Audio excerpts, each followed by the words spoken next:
예, 안녕하십니까. 여러분들의 백만장자입니다. 화이팅입니다, 여러분. 자, 오늘도 여러분들에게 몇 가지 좀 소식을 전달을 드릴 거고요. 오늘 삼성전자 조금 쉬어가고, 하이닉스는 오늘 좋습니다. 최태원 회장하고 또 젠슨왕 만나서 또 뽀뽀하고 팔짱 끼고 하니까 오늘 좀 좋은 거고, 삼성전자 조금 쉬어간다. 그렇게 생각하시면 됩니다.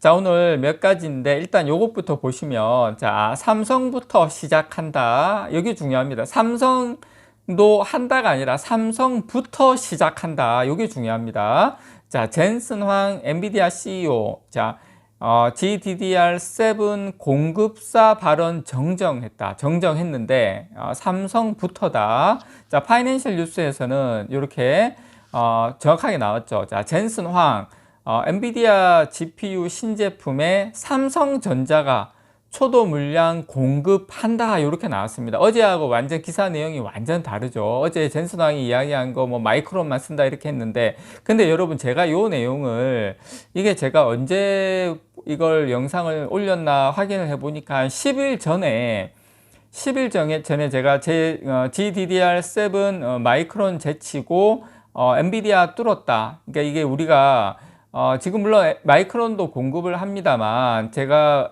그 마이크론 제쳤다는 의미가 요때 삼성전자가 초도 물량 지금 제일 첫 번째로 삼성부터 시작한다. 그때 영상에서 제가 그런 비슷한 말씀을 좀 드렸었는데, 그래서 어쨌든 지금 물론 이제 그렇다고 해서 제가 올린 영상이 뭐 다 맞고 뭐 틀린 게 하나도 없고 그럴 수는 없습니다. 여러분, 어떤 건 보도자료를 인용을 하는 경우도 있고, 어떤 건 제가 사정상 내용을 그냥 올리는 경우 있는데, 분명한 건 근거와 자료를 가지고, 물론 다 맞지는 안 맞을 수는 있겠지만 분명한 건 근거와 자료를 가지고 여러분들께 말씀을 좀 드린다라는 거는 여러분들께서 이해를 좀 해 주셨으면 좋겠다라는 걸 여러분들께 제가 분명하게 말씀을 좀 드립니다.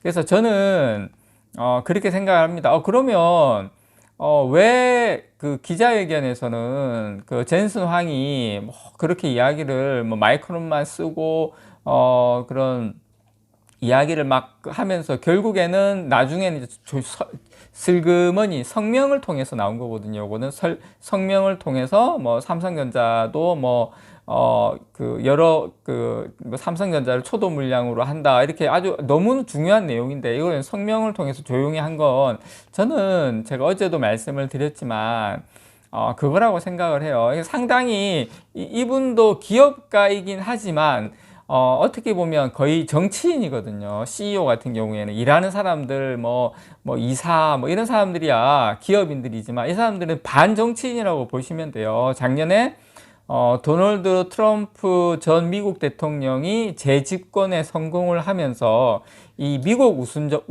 우선주의 이런 정책에 따른 어떤 기업이 살아남고자 하는, 그렇다고 해서 뭐 엔비디아가 이런 것 때문에 망한다는 건 아닌데, 어쨌든 이 메모리 업계 경쟁이 상당히 치열해지고 있는 상황에서 다분히 저는 의도적인 언급이었다라고 생각을 합니다. 어제도 말씀을 드렸지만, 물론 마이크론의 어떤 정치적인 어떤 여러 가지 뭐 입김 이런 것도 있었겠지만, 그렇게 여러분들께서 이해를 하시면은 요번 뭐 내용은 맞다, 그렇게 여러분께서 이해를 하시면 되고, 어쨌든 다행입니다. 여러분, 삼성전자 그래픽 카드가, 메모리 카드가 이 RTX 5090에 분명히 들어간다라는 거 여러분들께 다시 한번 제가 이제 확실해졌다라는 거 말씀을 드립니다. 어쨌든 공식적으로 최초로 엔비디아에서 성명이 나왔습니다. 참고하셨으면 좋겠고, 자, 오늘 여러분들에게 요 두 가지입니다.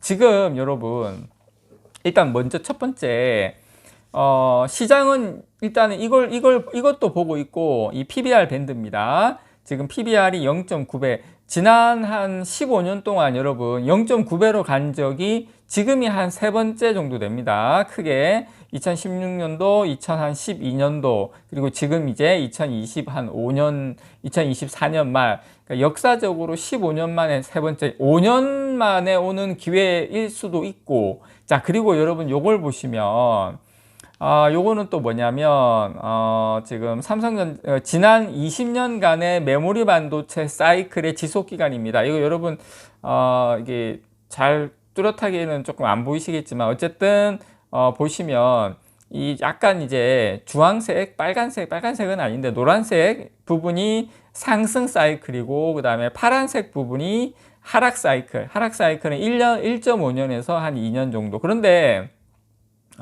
작년까지는 상승 사이클이었다 이거예요. 메모리 반도체가. 그런데 작년 하반기부터는 제가 알고 있기로 하락으로 접어드는 걸로 알고 있습니다. 그래서 1년 1.5년으로 하면 한 내년 초까지는 하락 사이클로 간다. 그래서 이게 지금 두 가지 방금 보여드렸던 요 부분, 이 PBR 밴드로 보면 저점이고, 그리고 이 메모리 반도체 사이클로 보면 이거 좀, 지금 이제 앞으로 하락 사이클 이제 초입 아니냐. 이제 그게 지금, 밸류에이션이냐, 사이클이냐의 지금 어떤 갈림길에 와 있다. 그런데 보시면, 제가 올해 주가는 상당히 2025년 홀수해이기 때문에 좋을 것이다 라고 여러분께 말씀을 드렸고, 지금 삼성전자 주봉이나 일봉을 보면 이제 바닥을 다지고 올라가는 모습이거든요. 항상 사이클보다는 주가는 먼저 움직이는 경향이 있다라는 것을 좀 말씀을 좀 드리고 싶고, 어쨌든 지금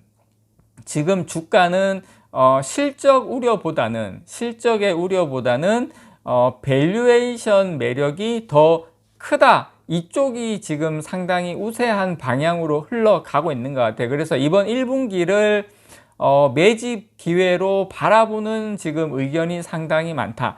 실제로 기관 투자자들은 좀 최근에 많이 들어오고 있고요. 그리고 뭐 외국인은 아직 수급의 방향이 정해졌다 만다 이렇게 할 상황은 아니지만 상당히 의미 있는 좀 수급의 변화는 일어나고 있는 것은 확실해 보이는 것 같습니다. 최근에 이제 DB금융투자 보고서를 보니까 지금 삼성전자 목표 주가를 79,000원으로 내리긴 내렸어요. 내리면서도 지금은 실적보다는 이 밸류에이션 매력에 무게를 좀 두자. 이 밸류에이션이 좀 더 중요한 시기다. 그렇게 이야기를 하면서 올해 삼성전자 영업이익을 한 34조 5천억 정도로 예상을 하더라고요. 34조 5천억. 그래서 올해 1분기 실적 저점 이후에 견조한 서버 수요 속에 B2C 고객사의 어떤 메모리 재고 조정이 마무리되면서 분기 증익세, 그러니까 이익이 더 늘어나는 것을 전망을 했는데, 자, 거기에다가 대체적으로 HBM에 대해서도 올해 한 3분기부터 좀 괜찮아지지 않겠냐 하는 의견이 대다수를 지금 차지하고 있었습니다. 그래서 어쨌든 지금 회사 자체적으로 단기간 내에 주가 상승 트리거를 찾기는 지금 어려운 상황이긴 하지만, 보시는 것처럼 이 12개월 선행 주가순 자산 비율 PBR이죠. 기준이 이게 0.9배 수준을 고려를 할 때 여기에서 이제 하방 리스크는 상당히 이제 제한적이다. 그러니까 빠질 건 없는데 만약에 올라간다고 하면 여러분 보시는 것처럼 삼성전자가 과거에도 그랬지만 2.1배까지 간 경우는 거의 없지만 1.5배까지는 그 0.9배를 터치하고 1.5배까지는 항상 올라갔거든요. 항상 올라갔기 때문에 조금 시장 상황이 좋아지면, 그리고 이제 사이클이 이제 메모리 이 사이클 지속 기간이 어쨌든 안 좋다 하더라도 올해 말까지거든요. 길어야 내년 초이기 때문에 주가는 물론 6개월 전에 선행을 하는 부분이 있고요. 이제 그런 것을 감안했을 때는 충분히 지금은 현 시점에 어떤 연간 실적 전망치 하향 조정폭은 제한적일 가능성이 상당히 높은 구간이다라고 말씀을 좀 드리고 싶습니다. 그래서 1분기부터 지금 범용 메모리 재고가 이제 감소를 할 가능성이 상당히 높아졌고, 2분기나 3분기부터는 엔비디아향 이 고대역폭 메모리 HBM 공급이 확대가 되면서 하반기부터는 또 파운드리까지 이게 적자 폭이 상당히 축소되는, 그렇게 되면 삼성전자 전체로 봤을 때 올해 실적 저점이 예상되는 이번 1분기, 특히 1월 달이 삼성전자 비중 확대에 가장 적기가 될 가능성이 높다고 생각을 합니다. 그것 때문에 물론 외국인하고 기관이 들어왔을 가능성도 높다라고 여러분들께 말씀을 좀 드리고 싶습니다. 이상 여러분들의 백만장자였습니다. 사랑합니다, 여러분.